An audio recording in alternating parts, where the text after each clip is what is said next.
platforms to make really cool platforming challenges. There's just tons and tons of things that you can do with this. And again, like Bob said, terrified of what you're going to do with it, but really excited to see the amazing things that you'll come up with. Yep. Definitely.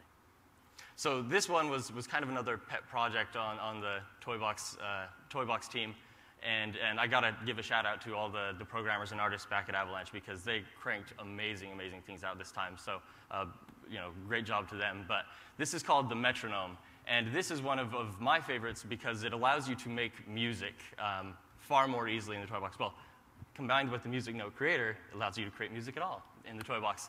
But this allows you to create sequences of events in planned rhythms and in cycles and just with much greater ease. Before you had to use a lot of logic gates and a lot of delayers and timers and things like that. This is all within one toy with a slick interface to just say this goes and this goes and this goes and this goes. Change the rhythm at a single change of a property, and it's really gonna, I think, change the way that you create cool stories that happen in sequence and in order.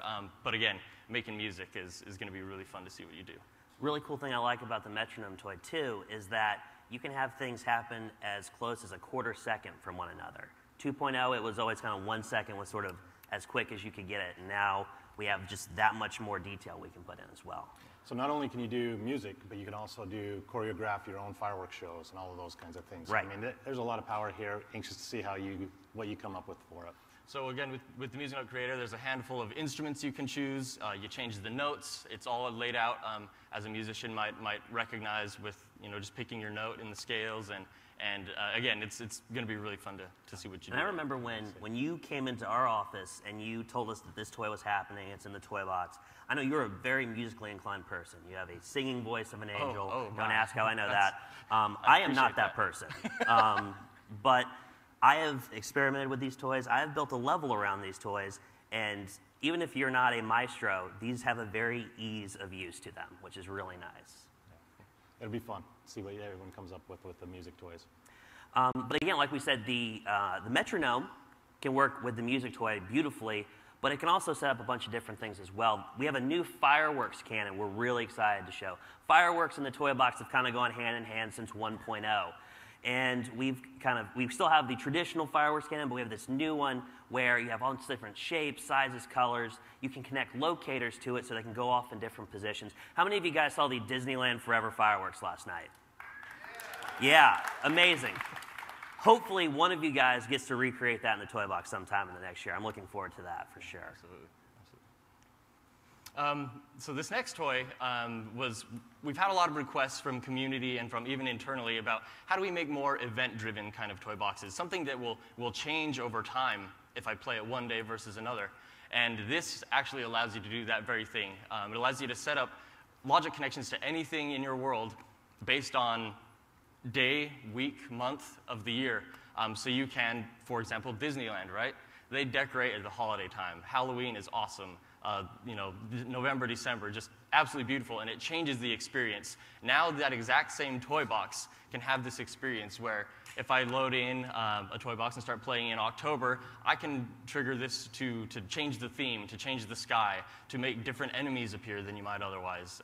But you can even do day-night cycles as granular as by hour of the day that you're playing.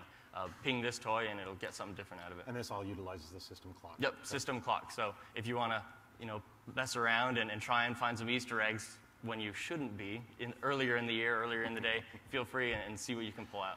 But it adds a lot of fun because you can set stuff up in your toy boxes that people can encounter over time, and we're really excited to, once again, see what you come up with.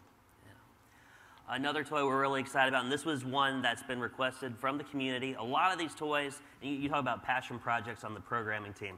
It's awesome watching this game develop because you have these passion projects from the team and you have these fan requests from the community, and watching them come together. And so, most of the time they're the same, but they come together to make these kind of toys. The Theme Changer is one of those, I feel. Just like how we can change sky domes using logic, we now have the ability to change anything themable in the toy box with this creativity toy. So terrain, plants, rail slides.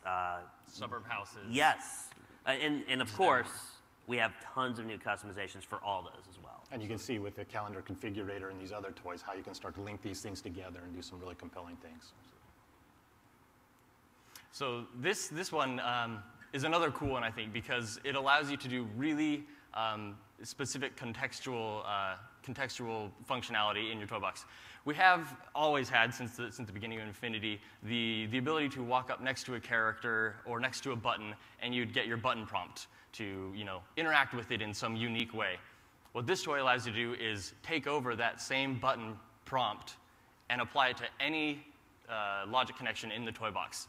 So you can kind of author a mission giver situation by walking up close to a townsperson, and it'll pop up and say talk if you want it to.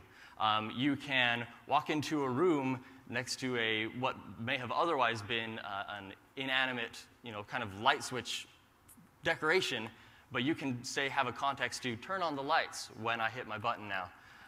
All sorts of cool things. And the great part is that kind of text that pops up either over the character or a townsperson's head, that can be added using our text filter and CleanSpeak tools.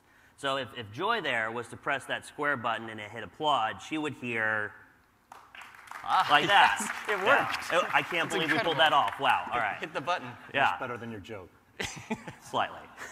But in the same vein as the context button assigner, we also, as 3.0 and other installments kind of move along, that the toy box and the playset experiences are kind of becoming closer together, I feel. We have something called the radar beacon. Maybe saying the name of that one right, I'm pretty sure. Radar something or other. Radar something. Radar marker. Radar marker, I like that. You can set this to a locator, to a player, to a townsperson or cast member. And they will have kind of that glowing exclamation point type beacon flowing over the head. You can have a question mark. There's several customizations, but as toy box artists, we know sometimes it's hard to guide the player where to go and how to communicate to them, sometimes without spelling it out using a text creator. This is a nice way to do that. They know exactly where to go. You can see it on the radar. It's awesome. So this one goes, a lot of these we kind of designed as they would go in conjunction with each other, to create these broader experiences, but still have some very granular functionality that we'd like to see you surprise us using the toys.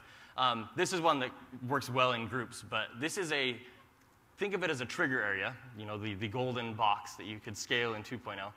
But now you can actually attach it to moving objects so that it will always remain with them at any given time. You can do it for townspeople. You can do it for physics balls. You can do it for just the toy itself. But it's a really neat thing where you can dynamically in the properties just adjust what that area will be. So when you get close to something, trigger a reaction. Triggers whatever logic connection you've set up. You can make games of tag. You can, just all sorts of things. Stealth missions. It's been a fun one to play around with. We also have one very similar called the distance checker. The distance checker is kind of like the big brother of the dynamic trigger, I feel, in a lot of ways. It can be attached to a locator or a townsperson or whatever you desire. You can, in the properties of it, you see that little kind of beacon there that says 9 there. It can tell the distance between any two things in the toy box, be it a player and a locator, a player and a townsperson, maybe 2 players. So there's a lot of kind of gameplay options you can go with this. You can see how far you kicked a ball, maybe have a home run derby type simulation or something.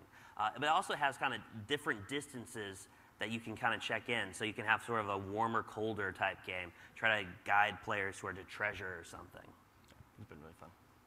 So, again, with all these, I think we've hit some of the key new ones, but there's still a slew of other ones that we'll just pounce on really quickly. But as mentioned in one of the earlier panels, the boss battle toy, where you can actually create some of the key boss battles from the play sets, get them in there.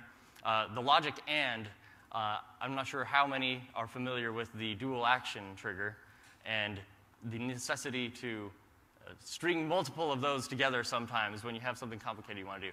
Now, this is one single toy. Anything you pipe into it, it just requires all of those to get your one reaction. It'll really streamline a lot of those toy box artists, very complicated situations. Makes things a lot easier.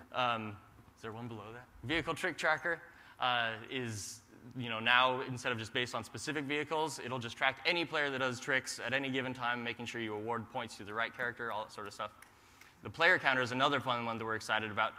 where you can actually now, at any point, check to see how many active players are actually in the game. So you can adjust teams based on that. You can adjust difficulty or the number of enemies that you've got, or even the number of routes